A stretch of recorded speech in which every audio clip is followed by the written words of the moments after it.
Pero nuestros deseos siempre fueron de que orando y pidiéndole a Dios algún día la jerarquía entregara su vida al Señor y que comenzara una bonanza espiritual dentro del catolicismo romano. Ese era nuestro deseo, que todos nuestros hermanos se salvaran. Ese era nuestro deseo. Y lo sigue siendo. Que todos ellos se salven. Y no solamente ellos, pero toda la humanidad que no está convertida a Dios. Ahora, había muchas limitaciones había. Pero una cosa aprendimos, de seguir adelante. Seguir adelante. Siempre pegó en mí esta escritura: obedecer a Dios antes que a los hombres. Puede oírse algo de controversia, puede decir este fue rebelde, algunos pueden decirlo, algunos que están en el catolicismo, que nos escuchan, que nos ven, ojalá que nos vean, alguno, porque es necesario que oigan esto. Fue mucha oposición. Y claro, siempre entendí que a las autoridades que están sobre ti hay que obedecerlas. Porque eso está en el libro de los Romanos, de Pablo escribiéndole a los hermanos de Roma. De que a toda autoridad tú debes de estar sometido. Pero sí, siempre y cuando aquellas autoridades no se salen de los principios de Dios, sino que están enseñando la sana doctrina. Si la están enseñando, entonces obedécelos. Obedécelos, porque la autoridad está sobre de ti. Pero si se salieron de ahí, de lo que es el principio, entonces cabe lo que Pedro le dijo a aquellos magistrados judíos, que eran la autoridad máxima en el pueblo de Israel. Era el pueblo escogido de Dios. Pero ya para ese momento ya había venido Cristo. Ya no era solamente Israel. Y de hecho, para cuando viene Jesús, ya no era Israel. Ya sería todo aquel hombre que entrara por la puerta. Y la puerta es Cristo. En esa ocasión, Pedro dijo: es necesario obedecer primero a Dios antes que a los hombres. Porque ellos querían que estos hombres, Pedro y sus compañeros, dejaran de hablar de Cristo. Y eso fue lo que pasó en nuestro caso. No se evitaban que solamente habláramos de Cristo. Decían: no solamente hables de Cristo. Habla de la Virgen, habla de los santos, habla de rosario, habla de todo lo que nosotros tenemos, especialmente el catecismo. Y yo en los últimos 10 años, estando ahí, no lo hice. Me hacía a un lado, aunque alguna que otra vez,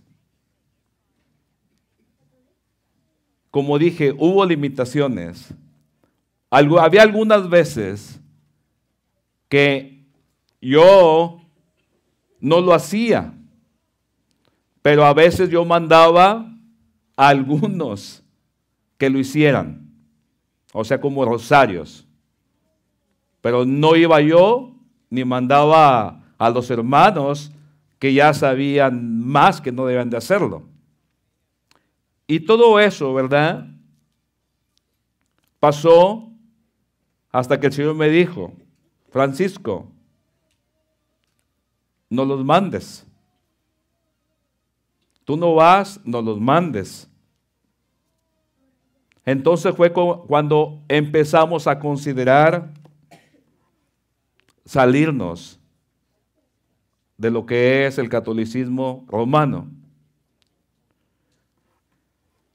Nuestra salida comenzó, porque llegó a su clímax el estarnos forzando más y más a que no habláramos de Cristo. Se me empezó a acusar de que daba falsas enseñanzas. Varios sacerdotes, monjas, hasta oídos del obispo, me mandan una carta donde ya me paran que ya no hable de nada en ciertos lugares donde estaba a cargo. Estaba a cargo en ese tiempo en 2 iglesias, en 2 grupos muy grandes. El último aquí en el centro de Dallas, la iglesia de San Eduardo. Ahí fue el último lugar donde estuvimos. El primero fue la iglesia de María Inmaculada en Farmers Branch, Texas. Como dije, el otro aquí en San Eduardo, aquí en Dallas. De aquí ya se me pidió que tuviera cuidado, porque si no iba a venir el obispo, y no solamente lo correría a él, pues más bien eso era lo que temía. Al sacerdote que en ese tiempo se encontraba ahí, Eduardo González. Había mucha presión. Querían todos explicación. Hasta ni el que tenía autoridad quería explicación. Yo no tengo a qué darle explicación a todos. Y ya lo que hice, lo hice. Y así fue. La tensión siguió hasta que empezamos a decidir dejar el catolicismo. Era bastante duro porque a la vez que no fui un tipo muy religioso, a la vez anteriormente era difícil. Porque cuando te pones a pensar de que todos tus antepasados, bisabuelos o tatarabuelos, papás, toda tu gente de atrás estuvo en el catolicismo y ahora tú te sales. Y cuando nuestro deseo era siempre de orar y orar para que hubiera un cambio en la jerarquía y que llegaran al conocimiento de Dios, era bastante duro hacer una decisión de esa índole. Especialmente para cuando eres un líder en esos lugares. Fue bastante duro. Hubo bastantes lágrimas de mi parte, en mi soledad, pidiéndole a Dios claridad sobre todo, que no fuera un rebelde, porque eso nunca ha estado en mi vida desde que Dios tocó mi corazón. Y así fue, pidiéndole al Señor. Y una vez estando en oración en mi cuarto, meditando sobre todo el pasado, sobre la historia de la iglesia que fundó Cristo, y todo lo que estaba pasando, toda esa espera, y viendo que el grupo de renovación donde yo pertenecía se había deshecho ya, el original,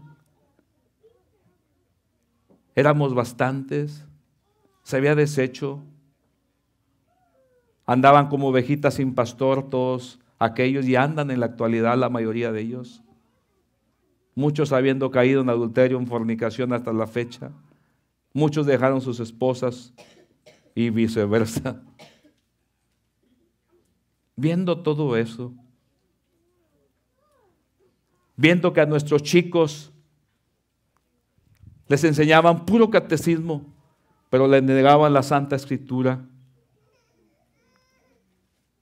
Y viendo el testimonio que ahí se vivía, porque no soy ignorante, estuve muchos años ahí. Y los últimos años trabajando con la jerarquía. Dije, esto no es la iglesia de Dios. Esta no es la iglesia que fundó Cristo.